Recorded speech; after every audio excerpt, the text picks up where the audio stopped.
Amém. Mas nessa manhã, eu quero fazer aqui uma observação, abrir um parênteses, para nós falarmos um pouco sobre o Natal. Vamos falar sobre mesa também, mas quero falar de uma coisa bem mais ampla. Então, hoje eu quero falar com vocês sobre algo muito simples, mas que acompanha toda a história da criação.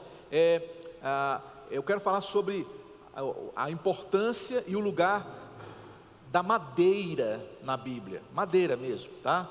Quanto que Deus usa a madeira para nos ensinar coisas. Então, peço que comece a nossa transmissão aí de PowerPoint, para nós podermos ministrar essa mensagem. Desde o começo, Deus ele já havia anunciado algo profundo, de que a árvore, ela sempre esteve presente na história bíblica, e da árvore nós extraímos a madeira, tá? Aquilo que para nós é algo simples, aquilo que para nós é algo comum e até desprezado, Deus usou como palco para a sua obra salvadora. Então, a história da salvação, ela não foi construída com materiais extraordinários e valiosos, mas com a graça extraordinária de Deus operando sobre todas as coisas, né? Então, em primeiro lugar, você vai encontrar ali esse cenário. A primeira madeira mencionada na Bíblia foi a árvore do conhecimento do bem e do mal. A Bíblia diz: vendo a mulher que a árvore era boa para se comer, agradável aos olhos e árvore desejável para dar entendimento, tomou do seu fruto, comeu e deu também ao seu marido. Aquela árvore plantada por Deus lá no jardim do Éden representava limite, representava confiança e obediência. Deus disse: de todas as árvores do jardim comerás, exceto desta árvore, que é a árvore do conhecimento do bem e do mal. Então havia um limite. Aquela árvore, ela marcava o limite do primeiro casal. Era também um símbolo de confiança, que Deus não ficou ali vigiando, para que eles não tocassem na árvore, nem designou anjos para cercar a árvore e impedir que o casal se aproximasse dela.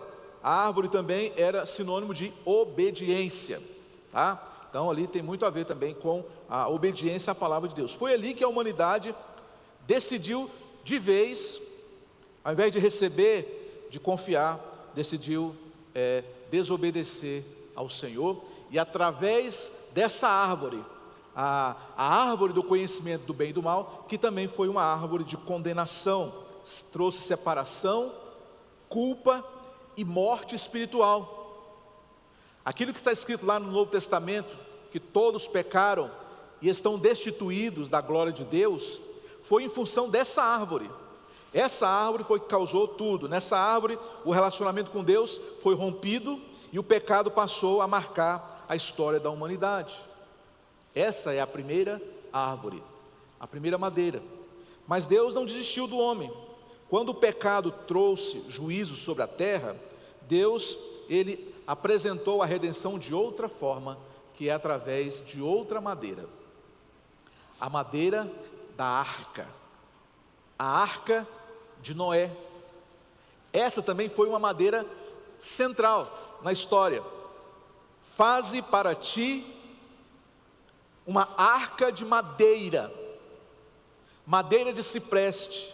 Farás compartimentos na arca e a calafetarás com betume por dentro e por fora. Então a arca de Noé foi construída com madeira para flutuar durante o dilúvio. A mesma madeira que tempos atrás foi cenário de derrota, cenário de queda, agora tornou-se um instrumento de restauração, está entendendo? Tornou-se um instrumento de redenção. Onde antes houve desobediência, agora havia obediência por parte de Noé. Porque cá para nós, Noé foi muito obediente. Deus mandou ele construir uma arca Só que nunca havia chovido na história da humanidade. E o oceano estava a centenas de quilômetros da casa de Noé. E ele levou 120 anos para construir esse grande barco. Eu fico pensando nos meninos lá na casa de Noé: pai, mas para que esse barco desse tamanho? Não tem nem rio aqui perto, não tem nem água, como é que ele vai funcionar? Não fazia sentido só nos planos de Deus. Esse é outro princípio também que a gente deve levar em conta todas as vezes que lembramos dessa história. Quando Deus te mandar fazer algo, faça mesmo que não faça sentido algum, Deus sabe o que está fazendo.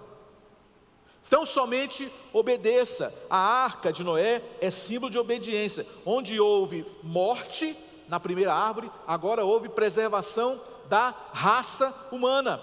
Deus mostrava que o juízo não era o fim da história, porque a sua misericórdia sempre precede a destruição, que foi o caso aqui da família de Noé. Assim, o problema do pecado, ele temporariamente foi resolvido, mas ainda continuava. O homem ainda precisava de um sinal de que Deus ainda estava com eles. E então Deus, ele decide se aproximar ainda mais da humanidade. Foi quando ele então orienta a usar outro tipo de madeira. Deus mandou construir uma arca para se chamar de Arca da Aliança. Está lá em Gênesis 6,14. Fase também, né? Aliás, em Êxodo 25:10. Também farão uma arca de madeira de acácia. O seu comprimento será de 2,5 côvados. Então Deus, ele manda construir a Arca da Aliança, feita de madeira e revestida de ouro. Madeira lembra a humanidade, o homem. Ouro representa o céu, representa a natureza divina de Deus. Então a arca é o encontro da humanidade com Deus. A arca, ela foi construída para ser instalada dentro do tabernáculo. Tabernáculo significa habitação de Deus. Então a arca estava dentro da casa de Deus. E ali, no meio do povo, onde Deus habitou através da arca. Essa madeira que era a presença de Deus, que era a própria manifestação da glória de Deus. Então ele se aproxima, manifesta a sua presença, mas ainda não é o ideal. Porque analisando o Velho Testamento, quando Deus se manifestava para o povo de Israel, ele se manifestava, a Bíblia diz que Deus estava sobre eles. Aí vem uma quarta madeira, que é essa aqui, ó, a madeira da manjedoura. A madeira do Natal, onde Jesus nasceu. Está escrito: e isto vos será por sinal. Veja bem, achareis o menino envolto em panos e deitado numa manjedoura. Interessante que a manjedoura, ela é uma espécie, tá, de mesa, é uma mesinha. Só que era uma mesa que servia para os animais. Os bois faziam suas refeições nas manjedouras. Então Jesus nasceu numa mesa. Jesus foi colocado como pão vivo de Deus numa mesa.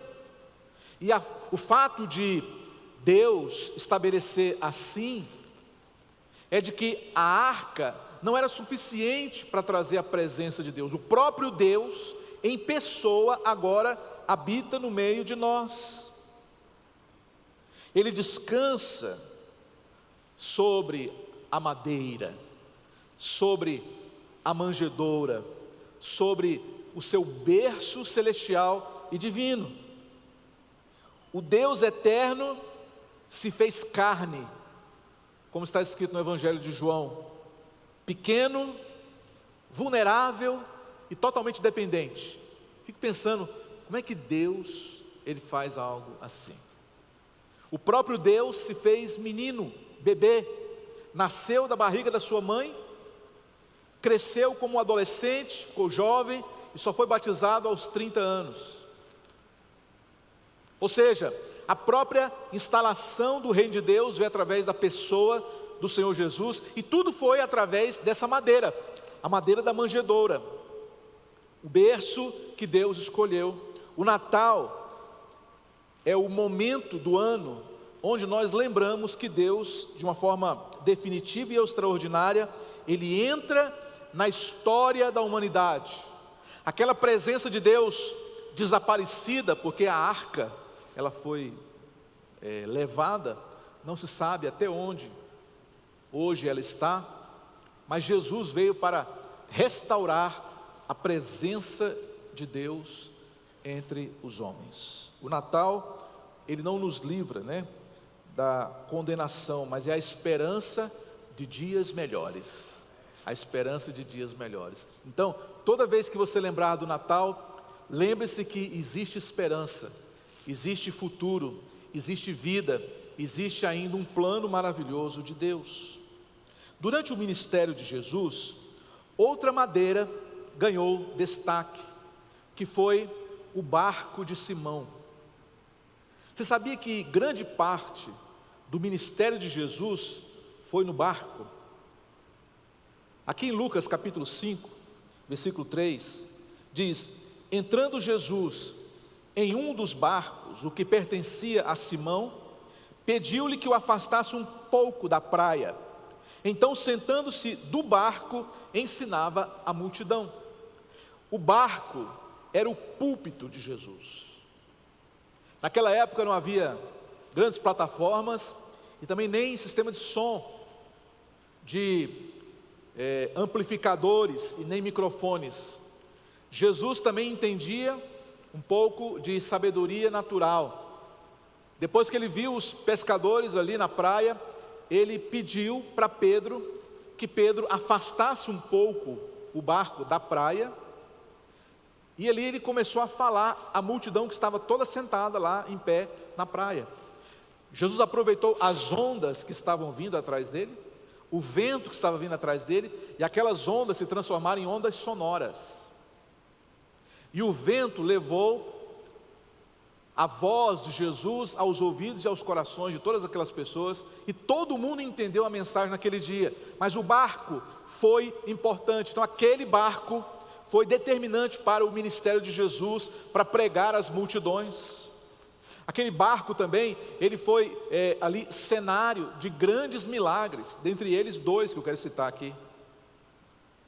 Quando teve uma tempestade no mar, Jesus estava deitado num travesseiro, e de repente ele levanta e diz para o vento: acalma-te, e olha para o mar e diz: emudece. E até o vento e o mar lhe obedecem do barco. E também esse barco foi o palco de um dos maiores milagres do Novo Testamento. Foi quando Pedro e os seus amigos, sócios, João, Tiago e os demais, lançaram as redes e pescaram centenas e milhares de peixes depois de uma noite infrutífera. Pedro olhou para todos aqueles peixes no chão, na rede, e falou: mestre, retira-te de mim, porque eu sou pecador demais, e o Senhor é santo demais. Eu não quero de forma alguma prejudicar essa obra. Deus falou para ele através de Jesus: Pedro, a partir de hoje você não vai ser mais pescador de peixes, você vai ser pescador de homens. Você vai pescar a alma dos homens. E quando ele ouviu aquela palavra, ele virou as costas e seguiu Jesus. Virou as costas para o quê? Ele virou as costas para a maior pescaria da vida dele, para seguir Jesus.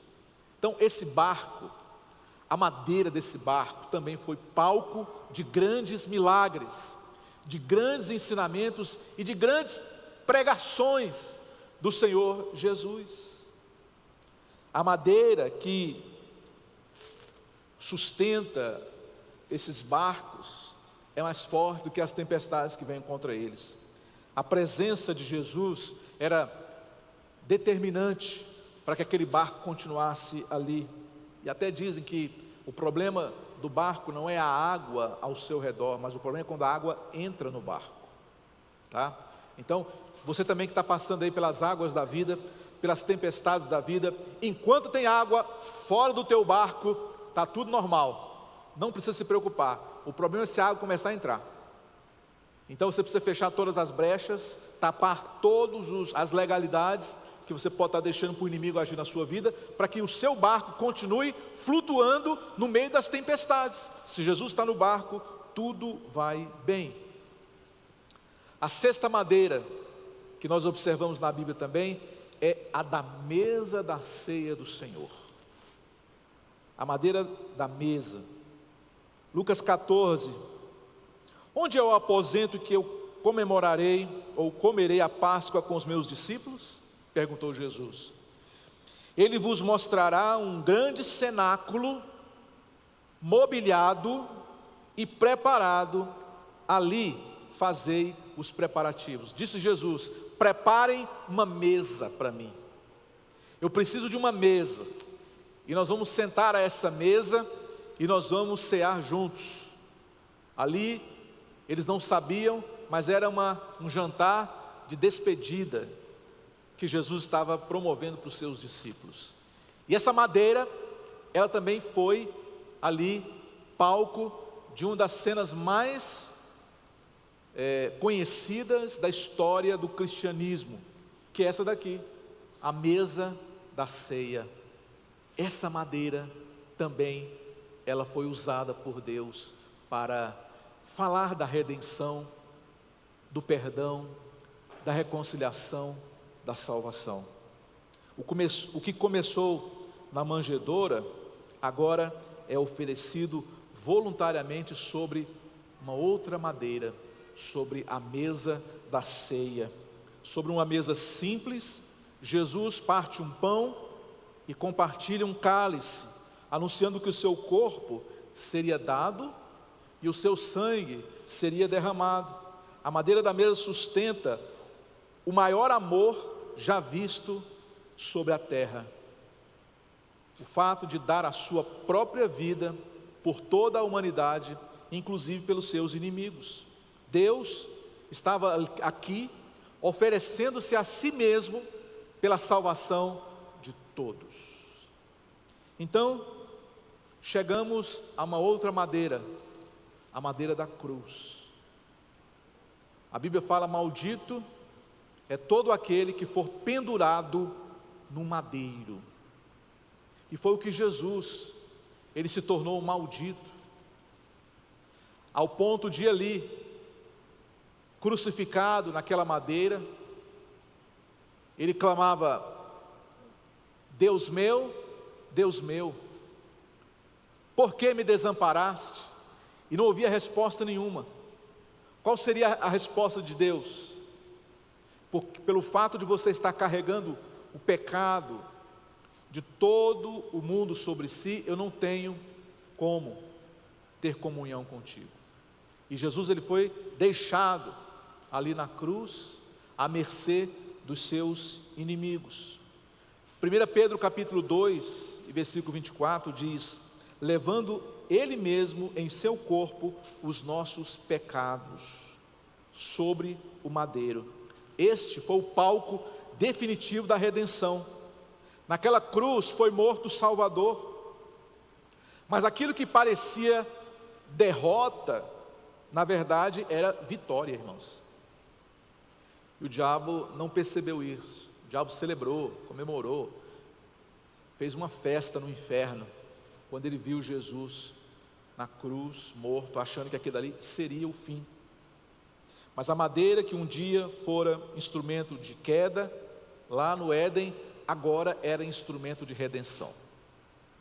Essa madeira, a madeira da cruz, transforma maldição em graça. Essa madeira da cruz, ela transforma também culpa em perdão, morte em vida. O carpinteiro que trabalhou com a madeira durante anos no anonimato lá com seu pai José, agora se entrega sobre a cruz por horas, a fim de restaurar o pecado no coração dos homens. Essa madeira também ela é fundamental na Bíblia para nós entendermos o plano da redenção. Mas tem uma outra madeira também. A história não termina na cruz. Deus promete algo ainda maior no milênio, que é essa madeira aqui, o trono. Amém, irmãos? Existe outra madeira, não é a cruz o fim, é o trono. O trono feito de madeira, mas ordenado, adornado por fora, com o que há de mais luxuoso, para que um rei possa se assentar e dali reinar. Esse é o trono de glória. Hebreus capítulo 1, versículo 8. Mas do Filho diz: ó Deus, o teu trono subsiste pelos séculos dos séculos. Agora, o carpinteiro que foi humilhado encontra-se assentado no trono de glória, de justiça. Aquele que nasceu numa manjedoura, agora reina eternamente sobre um trono.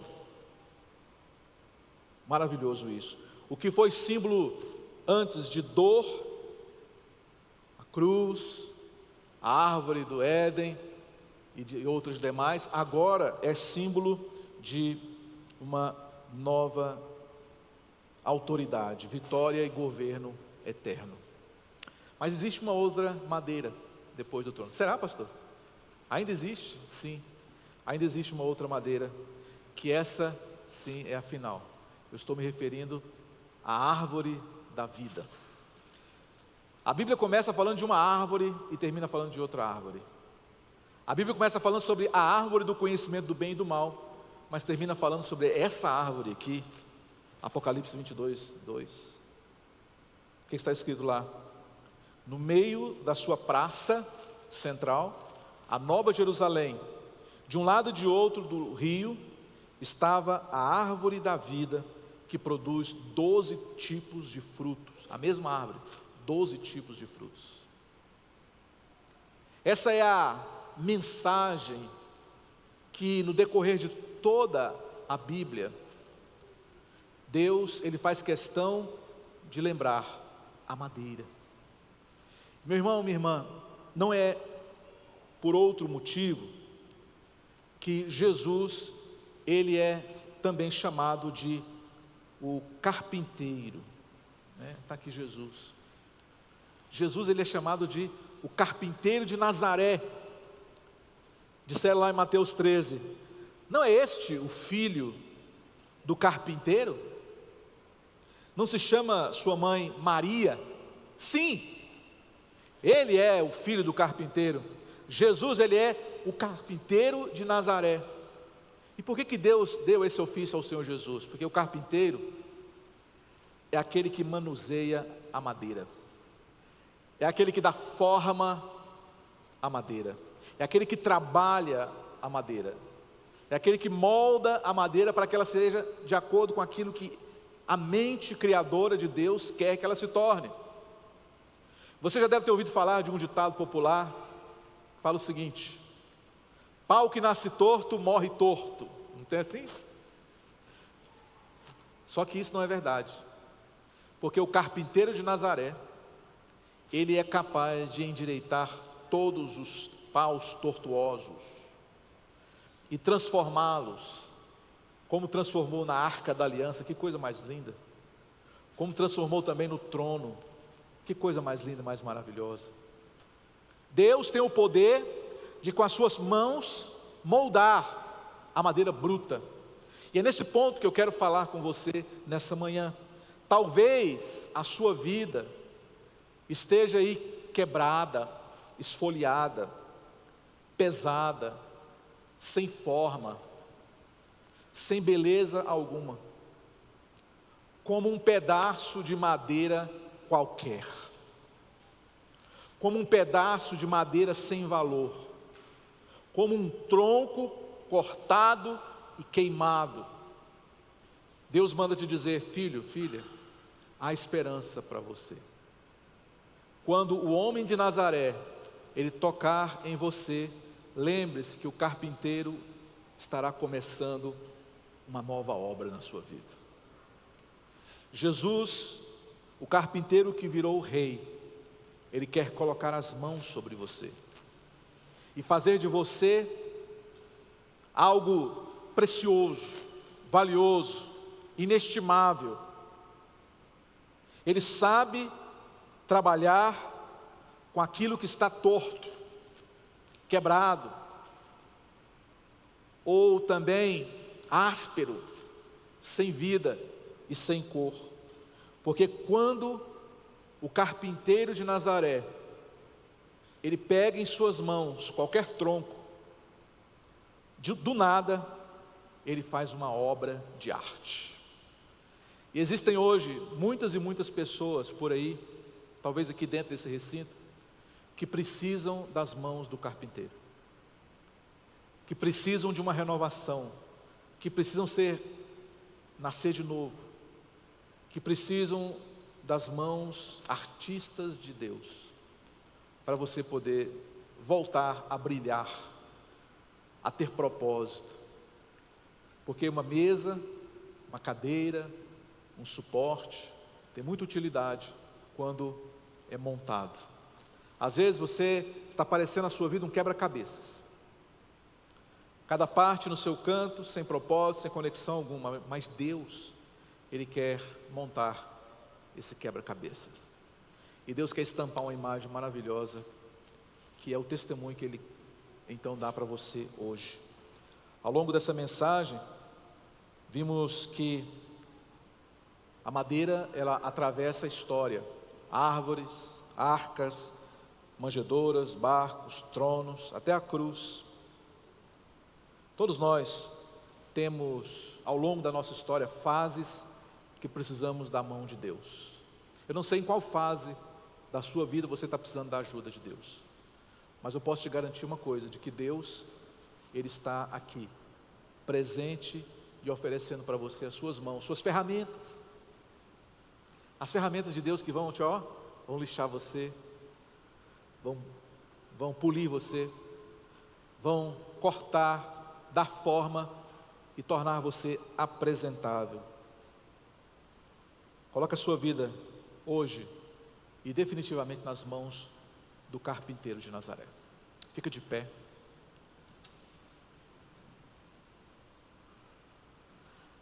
Graças a Deus.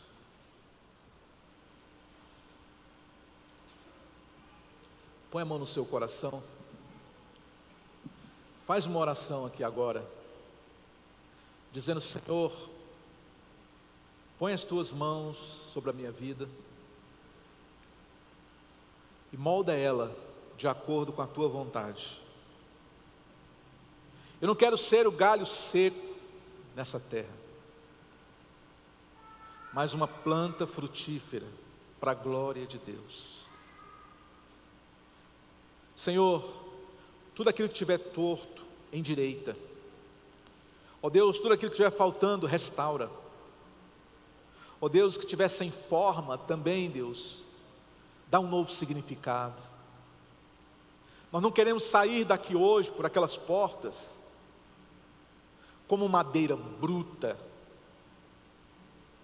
Nós queremos sair por aquelas portas como mobília adornada, como, ó Deus, o brilho restaurado do Senhor em nossas vidas. E que, ó Deus, possamos ser suporte para aqueles que convivem conosco. Nós queremos servir, nós queremos abençoar, nós queremos, ó Deus, dar suporte, nós queremos, Senhor Deus, completar aquilo que esteja faltando. Mas, Deus, pedimos que o carpinteiro de Nazaré entre nessa manhã, aqui nesse recinto, com as suas ferramentas especiais, e faz uma obra na vida de cada um de nós. Hoje é véspera de Natal, e nós cremos de que o Senhor está construindo uma nova vida para cada um de nós aqui. Sejam abençoados em o nome do Senhor Jesus. Aproveite esse tempo que você tem agora e entregue um louvor para Deus.